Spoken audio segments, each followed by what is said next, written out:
Bonjour à tous. Bonjour. Alors, ça faisait quelques temps qu'on n'avait pas fait de vidéo. Alors, il y a eu Les les vacances, la rentrée qui a été un peu chargée. Et donc là, on va faire une vidéo sur une espèce de revue de presse. C'est ça.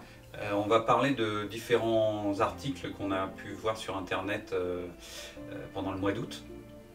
Donc on fera ça régulièrement, hein. C'est quelque chose qui peut intéresser et on apprend pas mal de choses. Et c'est vraiment en relation avec le massage, hein. On ne va pas devenir une chaîne beauté, beauté bien-être, comme dirait un acteur bien connu. Voilà, donc on va parler de différents sujets. C'est ça, l'idée c'est de partager avec vous l'actualité un petit peu, tous les articles de presse qu'on a vu passer là au mois d'août, on fera pareil pour septembre, pour octobre bien sûr, qui nous semblent intéressants en tout cas en termes de connaissances personnelles et puis d'infos peut-être à relayer aussi à des clients dans des newsletters, etc. En tout cas, savoir un petit peu ce qui se raconte, de quoi la presse parle. Il y a un peu une logique de mode quand même en massage, il y a des thèmes qui reviennent régulièrement, donc l'idée c'est de partager ça avec vous. Très bien. Alors donc on va commencer par un premier article. Donc sur l'acupression. Oui, alors ce sont des articles qui reviennent assez régulièrement, qui sont plus sur l'automassage, mais ça veut dire que voilà, ça quand même, c'est bien de savoir qu'on en parle, c'est bien de savoir que ça existe. Donc là sur le mois d'août, je me demande même si on n'en a pas deux, il y a des articles qui vont vous expliquer quelles zones peuvent être massées, comment s'automasser, comment est-ce qu'on peut stimuler des points, là c'est le cas, pour se sentir mieux. Donc voilà, ce sont des articles qui sont intéressant parce que ça parle déjà du massage et puis ça peut être bien pour vous si un jour vous avez envie, j'en sais rien, de proposer une activité d'automassage à des clients ou ce genre de choses. Alors, donc ça peut par exemple se proposer éventuellement en entreprise. Bien sûr, c'est vrai que les ateliers d'automassage sont des choses qui se vendent plutôt, qui fonctionnent bien en entreprise. Donc c'est bien d'avoir des articles comme ça qui présentent le sujet, qui expliquent ce que ça fait. Ça peut être relayé auprès d'un client professionnel et du coup proposé en atelier à côté. C'est vraiment l'intérêt. Et voilà, il y a des moments, c'est très cyclique. Là, on en a pas mal parlé au mois d'août. Donc c'est bien de se dire, bah tiens, la rentrée arrive, pourquoi pas prolonger un peu le bien-être des salariés avec des ateliers d'automassage, par exemple, en relayant l'article qui va venir du coup étayer un peu ce qu'on voulait dire. D'accord, et qu'est-ce qu'on peut dire sur l'acupression alors Donc ça c'est un article de okibata.com. Oui. Qu'est-ce qu'on peut... En fait, ça présente les différents points, les effets de l'acupression, ce que ça va générer, donc de la relaxation, du bien-être, ça aide au sommeil, etc.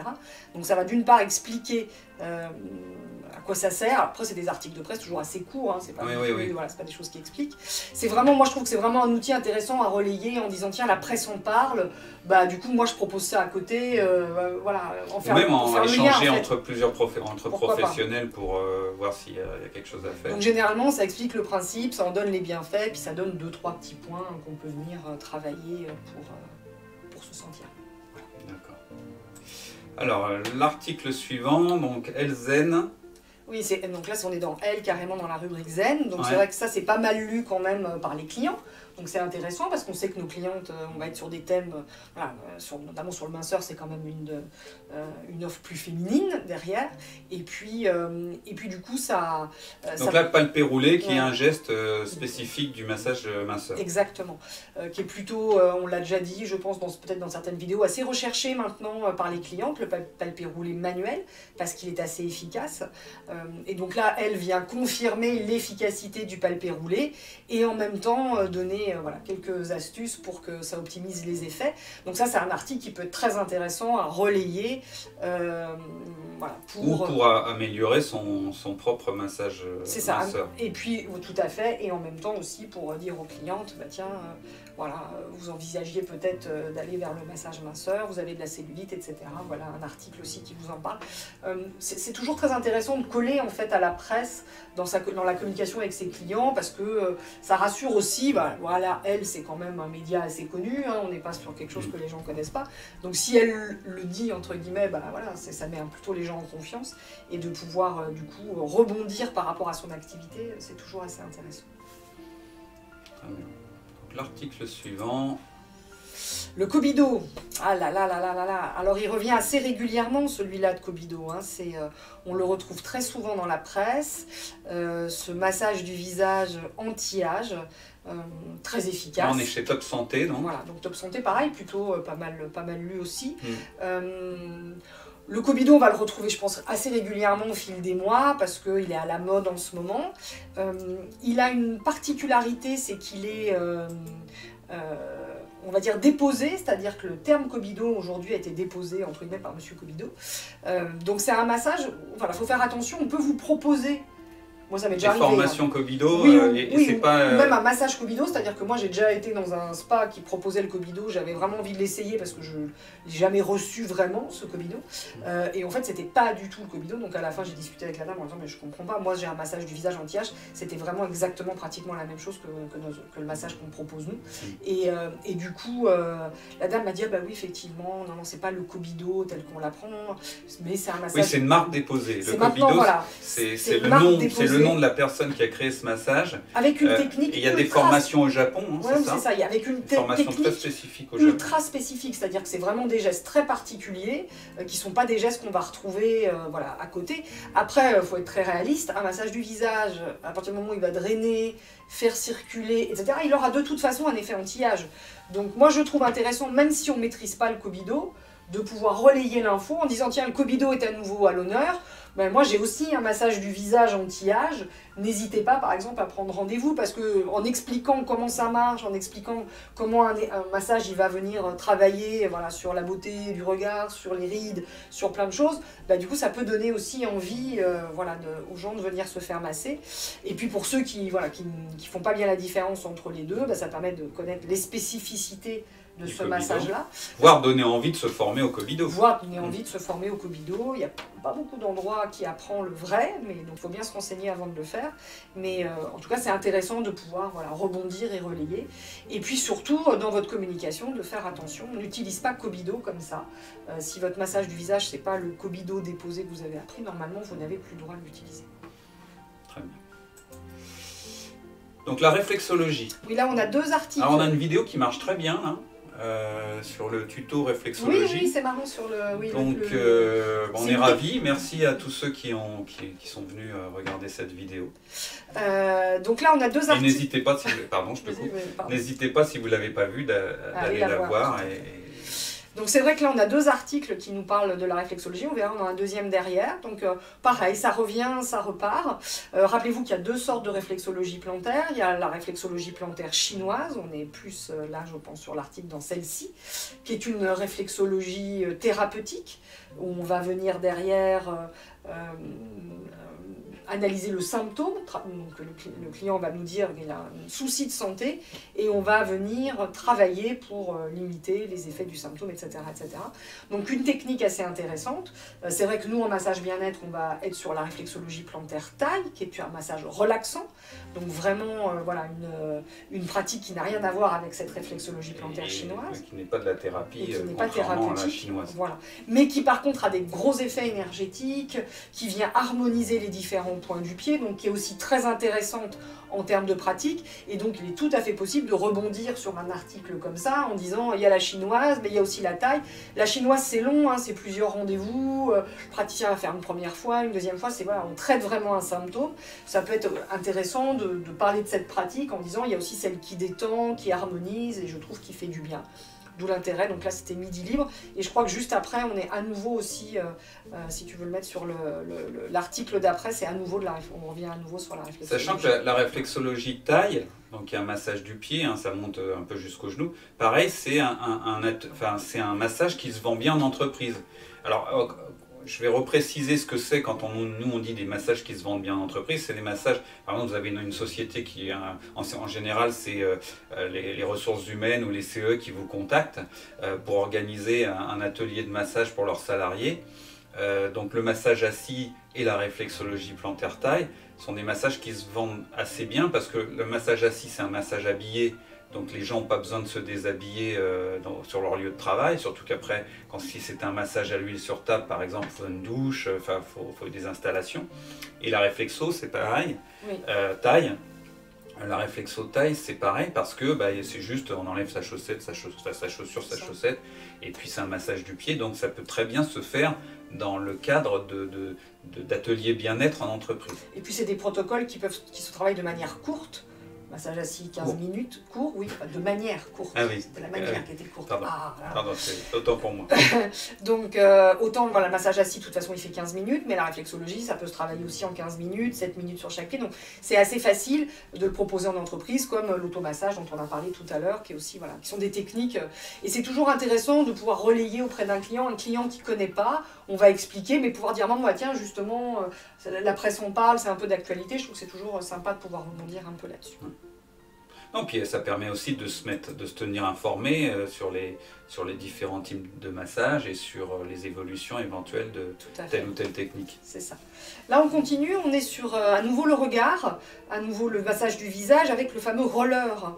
Ces outils qui sont très à la mode, le gâchois, le roller, etc., qu'on va utiliser en massage du visage.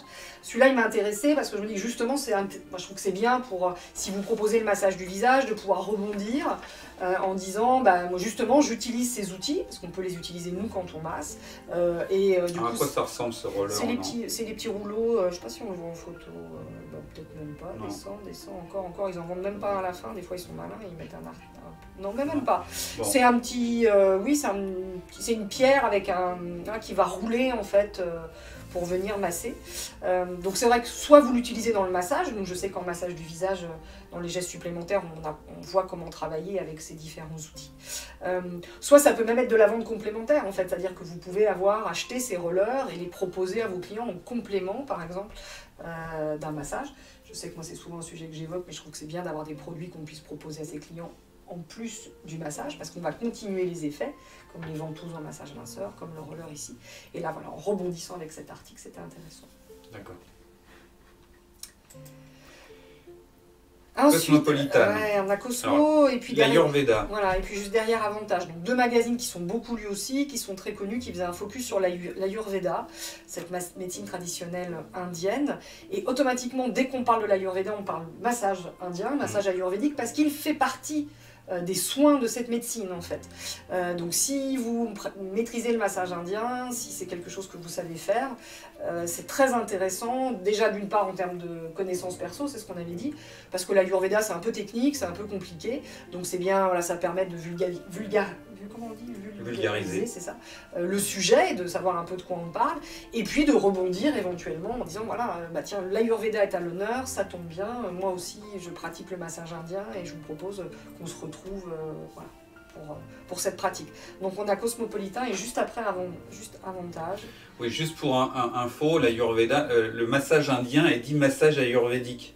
Vous avez les deux termes qui sont employés. Abhyanga aussi, massage Abhyanga. En indien, Abhyanga, ça veut dire totalité du corps.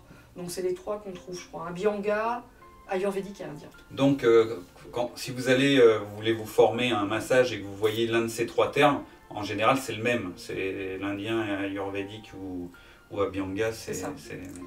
Et donc c'est toujours intéressant de pouvoir relayer auprès de vos clients, en disant voilà, l'Ayurveda c'est ça, toutes les médecines traditionnelles, qu'elles soient chinoises, indiennes, la naturopathie ont vraiment le vent en poupe, les gens sont de plus en plus dans la recherche de ces choses plus naturelles, et dans l'Ayurveda on se fait masser, c'est obligatoire, ça fait partie vraiment des pratiques, donc je trouve que c'est intéressant de pouvoir relayer par rapport à ça. D'accord. Donc là, c'était sur Avantage. Ensuite, on retrouve l'automassage, on en a déjà parlé. L'automassage, voilà. Oui, donc pareil, c'est un atelier qui peut se vendre en entreprise. C'est ça. Donc on retrouve un petit peu différent de ce qui était fait. En plus, là, c'est le petit journal Shanghai. On était le chercher un petit peu loin, mais c'est intéressant. Et donc, du coup, voilà, l'automassage pour soulager les douleurs. On retrouve cet argument qu'on va pouvoir utiliser éventuellement auprès d'une entreprise et nous trouver tous les arguments éventuellement à donner à nos clients pour vendre ce type d'atelier. C'est un peu la même chose que l'acupression dont on avait parlé au tout début. Après, on va être plus sur des tendances maintenant, des choses qu'il faut connaître. Le bain spirituel. Ah oui, alors ça y est. Maintenant, on a des choses un peu nouvelles. C'est ça. Et pourquoi je vous en parle? Parce que je trouve que justement ça s'associe bien au massage, à l'automassage, etc. En tout cas, votre clientèle qui vient se faire masser régulièrement, elle va être sensible à ce genre de choses parce que c'est bien en continuité de ça. Donc le bain qu'est-ce que c'est que ce bain spirituel? C'est le fait de prendre le temps chez soi, de se poser, de prendre un bain, de mettre des jolies bougies, de mettre du parfum, une musique douce, etc. Voilà, on en a beaucoup parlé sur les réseaux. C'est un petit rituel pour déconnecter. C'est-à-dire que c'est le bain hein, qu'on prend habituellement, mais enrobé voilà, de l'environnement qui va bien et qui du coup va nous détendre. Et moi je trouve que dans l'esprit, en tout cas moi si j'avais une newsletter, voilà, envoyer un client sur du massage, je pourrais dire bah tiens, regardez la nouvelle tendance, c'est le bain spirituel, on déconnecte, on se fait du bien, etc. Et pour rebondir, le massage est complètement dans la continuité de ça. Donc n'hésitez pas à pratiquer le bain spirituel et à venir vous faire masser régulièrement, je trouve que c'était vraiment intéressant. À nouveau c'est elle, hein. Elle c'est un peu tendance, donc c'est des nouvelles tendances bien-être sur les réseaux là. Donc ça veut dire que les gens s'ils sont sur Instagram, etc., ils ont vu passer ça. Alors là on n'est plus dans le massage par contre. Là on n'est plus dans le massage, on est sur les tendances bien-être, on va dire, tout ce qui se fait dans les métiers du bien-être et qui peut venir vraiment être intéressant à connaître en tout cas et à relayer. Après c'était un livre que j'ai trouvé aussi intéressant parce qu'on trouve beaucoup de livres sur les huiles essentielles, ça je pense qu'il y en a beaucoup. Et là c'est c'est un livre pardon, sur les huiles végétales. C'est plus rare. Et je trouve que c'est intéressant parce que nous c'est notre base de travail quand même, les huiles végétales. On les utilise beaucoup. Et là du coup c'est un livre qui nous les présente, qui nous donne les effets, les bienfaits des huiles. Alors ça va plus loin parce qu'on peut même l'avoir pour la maison, pour le ménage, etc. Mais, donc là on utilise des huiles végétales dans le cadre du massage, c'est ça? C'est ça. Alors là ça présente les huiles végétales et leurs bienfaits. Donc toutes les huiles végétales qui existent. Mais leurs bienfaits à ingérer ou leurs bienfaits à sur la peau aussi, tu vois, tu as acné, cicatrices, eczéma, pour la digestion, etc. Donc il y a vraiment toute une explication, que, bien sûr si on les boit, mais aussi surtout si on les utilise à côté. Et donc je trouve que c'était intéressant pour un masseur qui connaît peu les huiles végétales et qui veut peut-être pouvoir varier un peu dans sa pratique. C'est vrai que vous le savez, nous on a une grosse préférence. Du coup, parce qu'il y a aussi un gain financier, entre guillemets, parce que les huiles essentielles, elles sont très chères. C'est pas des huiles essentielles, là, c'est des huiles végétales. Oui, mais donc du coup, c'est moins cher, ça, que les huiles essentielles. Oh, bah, ça dépend, parce que regarde, ça dépend ce qu'on utilise. Si nous, l'huile de sésame, elle a un rapport qualité-prix qui est correct. Si tu vas sur des huiles d'avocat, des huiles d'abricot, etc., par exemple, ce qui est possible pour le visage, elles sont très chères. Ouais. Donc les huiles végétales, elles peuvent vite monter si tu es sur de la belle huile quand même. Mais là, c'est plus, je les comprends en fait. Et si je veux en utiliser certaines dans un mélange, je sais expliquer à mon client et je sais pourquoi je vais l'utiliser. Donc je trouvais que, alors qu'on trouve beaucoup sur les huiles essentielles, je trouvais que c'était intéressant. Là, c'est une culture personnelle. Qu'il est bon d'avoir pour comprendre, en fait, toujours comprendre ce qu'on fait et comment on le fait, et pourquoi on utilise tel ou tel produit. On n'a pas toujours beaucoup de livres sur nos métiers, c'est quand même pas des sujets sur lesquels il y a beaucoup de lectures. Et là, je trouvais que c'était intéressant d'approfondir un peu ce sujet-là. D'accord. Et puis le petit dernier c'est rigolo, mais alors, je ne l'ai pas essayé, mais je trouvais que c'était marrant. Masseur de cuir chevelu électrique. C'est ça. Qui est plutôt bien noté et qui a l'air de donner de bons résultats. D'accord. Donc voilà, on n'est pas à l'abri d'un client qui pourrait vous dire tiens j'ai vu ça, vous en pensez quoi si je m'automasse le cuir chevelu, j'ai vu, on en parle beaucoup sur les réseaux, alors des fois il faut se méfier, ils sont aussi très forts hein, pour se mettre un peu partout, donc je suis pas payée par, je ne sais même pas quelle est la marque, et voilà, l'idée c'est pas de dire que c'est bien, mais c'est comme toujours, c'est une revue de presse, c'est de dire que ça je l'ai retrouvé à plusieurs endroits, donc comme on est sur de l'automassage, où on peut se masser la tête tout seul, on voit la petite photo de l'engin.